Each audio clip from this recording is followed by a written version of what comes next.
នេះអស់លោកទាំងឡាយសង្គ្រាមរវាងទេវតានិងក្រុមអសុរៈពួកយើងនឹងចាប់ផ្ដើមនៅពេលនេះហើយត្បិតអីសកទេវរាជចង់ដណ្ដើមតាវតឹងឋានរបស់ពួកយើងបើសង្គ្រាមនេះផ្ទុះឡើងពួកអសុរៈយើងឈ្នះឯពួកទេវតានឹងចាញ់អ្នកទាំងឡាយត្រូវតែចាប់សកទេវរាជនោះហើយនាំមកជួបយើងក្នុងអសុរៈបុរីនេះឯសកទេវរាជជាស្ដេចនៃទេវតាក៏បានហៅទេវតាទាំងឡាយឲ្យមកប្រជុំដូចគ្នាដើម្បីនិយាយពីកិច្ចការសង្គ្រាមបើសង្គ្រាមនេះផ្ទុះឡើងទេវតាយើងប្រកាសជាឈ្នះឯពួកអសុរៈនឹងចាញ់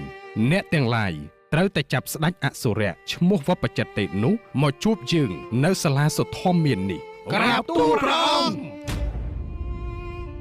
ណែ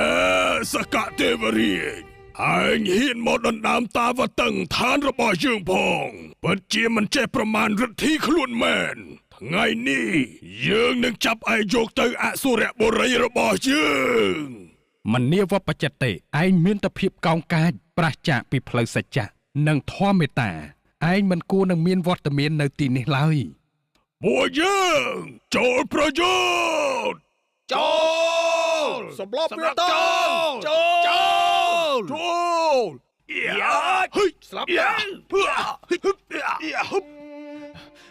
ទេមិនអាចទេយ៉ាសកទេវរាជចង្រៃ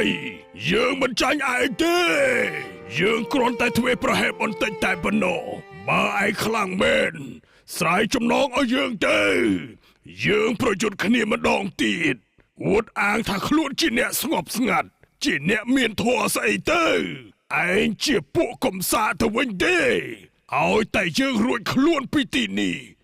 យើងនឹងកំទេចឋានរបស់ពួកឯងឲ្យរៀបដូចស្មៅម៉ត់ដូចជាធូលីហើយបបិទ្ធសកទេវរាជព្រះអង្គបានឮវាចាអាក្រក់របស់ស្ដេចអសុរៈហើយព្រះអង្គមិនតបតវិញតើព្រះអង្គខ្លាចឬព្រះអង្គមានកម្លាំងខ្សោយជាងវបច្ចតិអសុរិនមនាទេវបុត្រយើងមិនតបតមិនមែនខ្លាចហើយក៏មិនមែនកម្លាំងខ្សោយជាងទេតាមពិតអ្នកយល់ការដឹងខុសត្រូវប្រហែលនឹងយើងទៅតបតជាមួយបុគ្គលពាលដូចម្ដេចកើតបបិទ្ធព្រះអង្គតែបើព្រះអង្គមិនហាមឃាត់បុគ្គលពាលទេពួកពាលនឹងរឹងរិតតែបានចិត្តឡើងចាងជាមិនខានទេព្រោះហេតុដូច្នេះអ្នកប្រាជ្ញត្រូវតែហាមប្រាមបុគ្គលពាលដោយប្រើអាជ្ញាឲ្យខ្លាំងព្រះអង្គមនាទេវបុត្រអ្នកដែលមានសតិស្មារតីពិចារណាដឹងថាអ្នកនោះកំពុងតែខឹងក្រោធហើយអាចអត់ធន់បានយើងសម្គាល់បុគ្គលនោះថាជាអ្នកកំពុងហាមឃាត់បុគ្គលពាលហើយព្រោះមិនបានធ្វើឲ្យកំហឹងនោះរៀលដាលខ្លាំងឡើងបបិទ្ធព្រះអង្គតែខ្ញុំព្រះអង្គគិតថាការអត់ធន់ជាទោសទៅវិញទេព្រោះថាពួកពាលគិតថាពួកនេះខ្លាចអញហើយបានជាមិនហ៊ានតបតដូច្នេះហើយបានជាជនពាលបានចិត្តតាមសង្កត់សង្កិនគេឯងដូចជាគោព្រួតដេញគោចាញ់ឲ្យបោលទៅដូច្នេះឯងណែទេវបុត្របុគ្គលពាលគិតយ៉ាងណាក៏គិតតាមនឹងទៅសំខាន់យើងបានធ្វើប្រយោជន៍ឲ្យខ្លួនឯងគឺការខន្តីសេចក្តីអត់ធន់នេះឯងបណ្ឌិតទាំងឡាយតែងពោលសរសើរអ្នកមានកម្លាំងតែមានចិត្តស្ងប់ហើយចេះអត់ឱនឲ្យអ្នកដែលមានកម្លាំងខ្សោយបុគ្គលមិនគួរតេះដៀលអ្នកដែលមានកម្លាំងហើយគ្រប់គ្រងប្រកបដោយសិលធម៌ឡើយបុគ្គលណាខឹងតបចំពោះបុគ្គលដែលកំពុងខឹង